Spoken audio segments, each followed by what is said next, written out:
नमस्कार दोस्तों, इस वीडियो में आपका हार्दिक स्वागत है। मैं हूं पत्रकार योगेंद्र योगी। दोस्तों, वेनेजुएला में एक मिनट के अंदर आए दो बड़े भूकंप में मृतकों की संख्या 10,000 से लेकर 1 लाख तक हो सकती है। पहला भूकंप 7.2 तीव्रता का था, जबकि दूसरा 7.5 तीव्रता का था। तटीय इलाकों में सुनामी का अलर्ट जारी किया गया है। इस भयानक भूकंप से लाखों इमारतें जमींदोज हो गई, लाखों लोग घायल हो गए, हजारों लोग अभी भी मलबों में फंसे बताए जाते हैं। तो आपको क्या लगता है कि वेनेजुएला में आए भूकंप के से क्या भारत में कोई फर्क पड़ेगा? क्या भारत इस भूकंप के बाद जाग गया होगा? मतलब देश की सरकारों की क्या नींद खुल गई होगी? क्योंकि भारत के काफ़ी इलाकों में भूकंप अक्सर आते रहते हैं और देश का बड़ा हिस्सा भूकंप के प्रति संवेदनशील और अति संवेदनशील श्रेणी में आता है। भारत को लगभग आज़ाद हुए 79 साल हो गए। इस अवधि में देश के लगभग सभी प्रमुख राजनीतिक दलों ने राज किया। इस अवधि के दौरान देश को नेता पानी, बिजली, सड़क, स्कूल, अस्पताल जैसी बुनियादी सुविधाएं तक पूरी तरह नहीं दे सके। मतलब ये सब दिन प्रतिदिन की जो ज़रूरतें, बुनियादी ज़रूरतें हैं, इनका भी आधा अधूरा और टूटा फूटा इंतजाम किया गया है। ऐसे में जब जीवन जीने के लिए ज़रूरी सुविधाएं पूरी नहीं हो सकी, तब सरकारों से मरने से बचने का इंतजाम करने की उम्मीद रखना तो खुद को बेवकूफ़ बनाने से कम जैसे नहीं होगी, और वो भी ऐसे छिपे हुए खतरनाक खतरों से।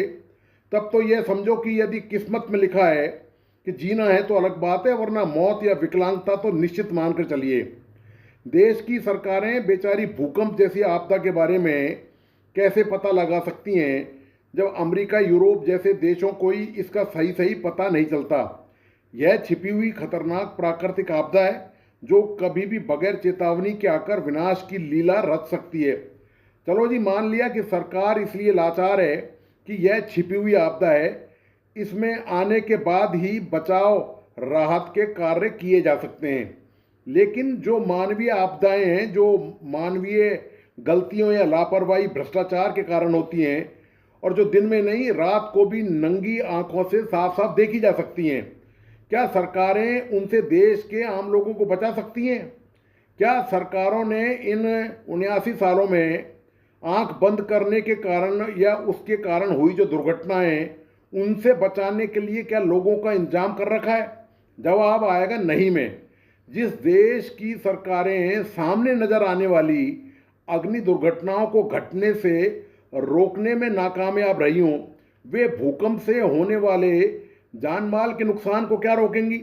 बीते एक महीने में देश में दो बड़े अग्निकांड हुए। पहला दिल्ली में एक होटल में हुआ जिसमें 21 लोगों की मौत हो गई, इनमें 19 विदेशी शामिल थे। होना तो यह चाहिए था कि इतना बड़ा कांड होने के बाद देश में सरकारों की नींद खुल जानी चाहिए थी।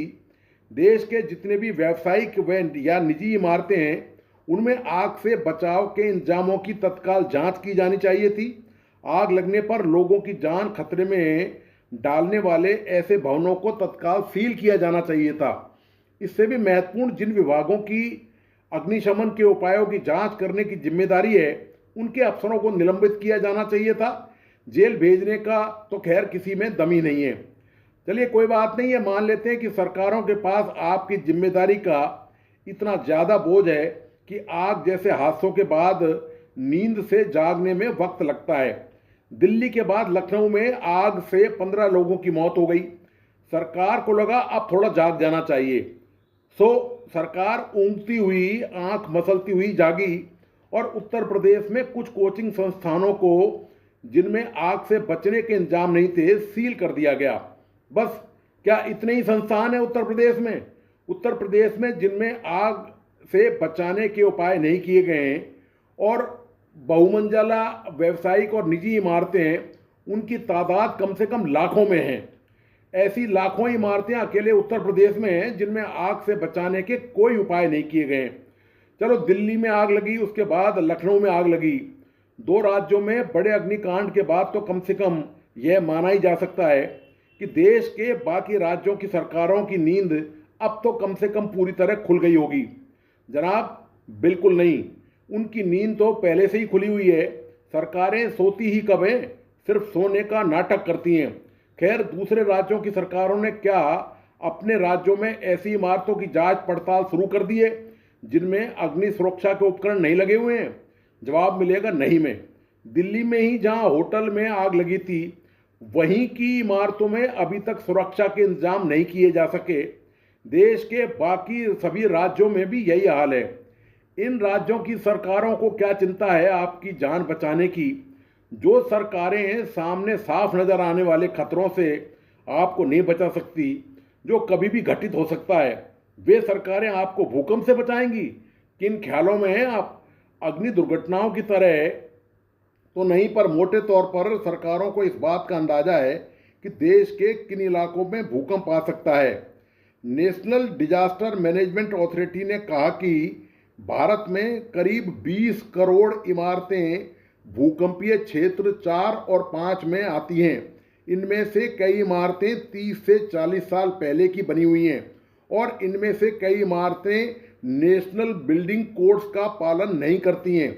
भूकंप संभावित क्षेत्रों में जोन 1 में भूकंप आने की आशंका सबसे कम रहती है, वहीं जोन 5 में सबसे ज़्यादा प्रबल रहती है।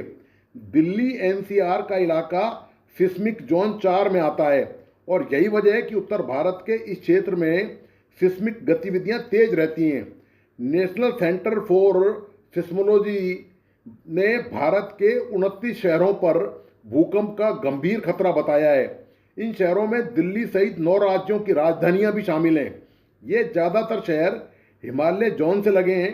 हिमालय से लगे शहरों का दुनिया के उन शहरों में शुमार हैं जहां भूकंप का सबसे ज़्यादा खतरा रहता है।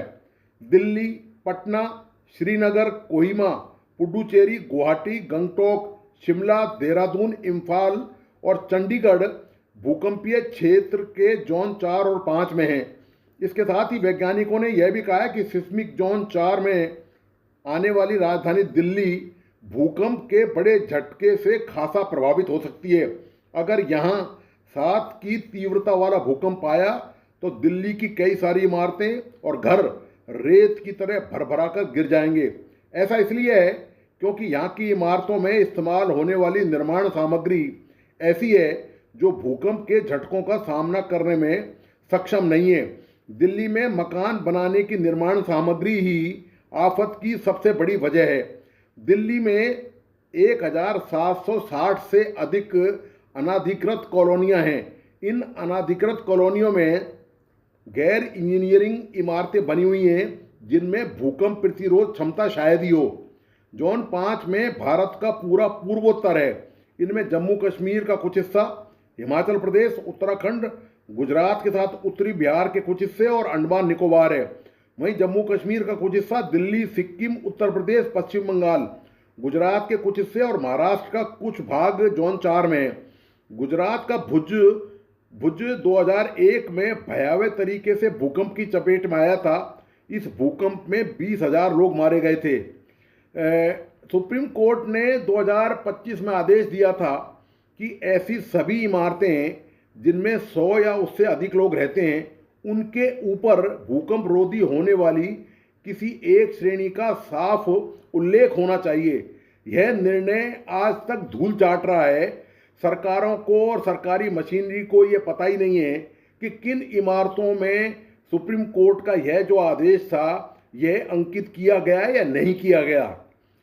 जिस देश में साफ नजर आने वाले खतरों की नेताओं और सरकारों को परवाह नहीं, उन्हें छिपे हुए अचानक आने वाले खतरों से देश के लोगों को बचाने की क्या परवाह होगी।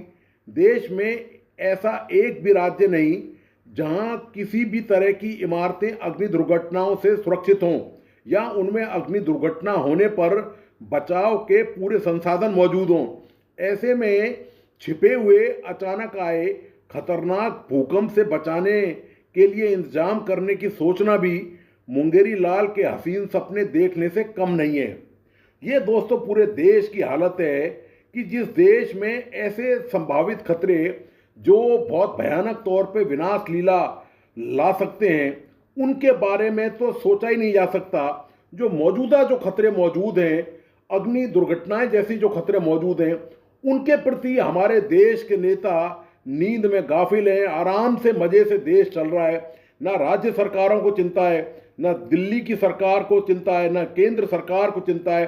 किसी सरकार को आपके जीने मरने से कोई फर्क नहीं पड़ता। ये देश का हाल है दोस्तों। तो दोस्तों, आपको आज का ये विश्लेषण कैसा लगा, प्लीज़ अपने लाइक एंड कमेंट के साथ बताइए। इस वीडियो को अपने दोस्तों और परिजनों को जरूर शेयर करें। मेरा तमाम दोस्तों से आग्रह है कि प्लीज़ इस यूट्यूब चैनल को लाइक करें, सब्सक्राइब करें, बेल आइकॉन का बटन जरूर दबाइए। धन्यवाद, नमस्कार।